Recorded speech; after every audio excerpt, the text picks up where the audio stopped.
So the story for this column sort of starts in Ms. Polk's writing class junior year, where I got to write about things that really interested me instead of some of the literary analysis where sometimes it's sort of prescribed. But that was where it started. So I got pretty enthusiastic about writing through that course and through the next one. And so when Ms. Campbell offered me the opportunity at the end of the year to write this column, I was really excited because it meant that I got to sort of take that writing and move it in whatever direction I was interested in.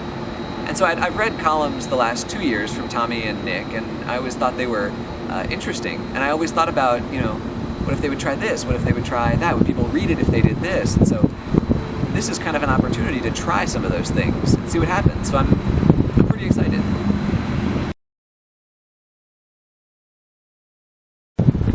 That's a great question, and it's the one that I am least able to answer usually. This column is going to be about a lot of different things. It'll be united by a style that will ask questions and that will hopefully cause people to think and feel in new ways. But the topics are going to range pretty widely. We're going to talk about politics, we're going to talk about the real world, we're going to talk about even some sort of fairly simple things like, Legos or the weather and how they may in fact be far more complicated and far more interesting than we sometimes think they are. And so it's going to spread pretty widely. I think a lot of it is going to be about delving deeply into things that we don't always think of as very interesting or very complicated.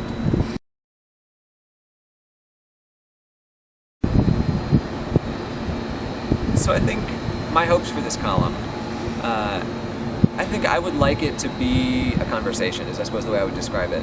Jon Stewart retired recently, and he said he didn't want to think of it as saying goodbye, just sort of a break in the conversation. And I would like this column really to be an interaction between me and the readers, hopefully between readers themselves who have different ideas. But I want to start a conversation. So that's sort of the community goal, or sort of the political goal. The other goal is sort of the artistic one, and I think that really sort of quality art always has you coming away feeling something different. And so whether that's a show that makes you think differently, or a show that makes you sad or makes you happy, whatever it is, the goal of art is to captivate you for however long you have their attention and make people feel something. So make people feel something new and make people think about things and hopefully talk about things. That's the hope. And so to that end, I want to be available to people to talk about those ideas. I want to be able to include some of those ideas in more columns, and so I really want it to be a conversation.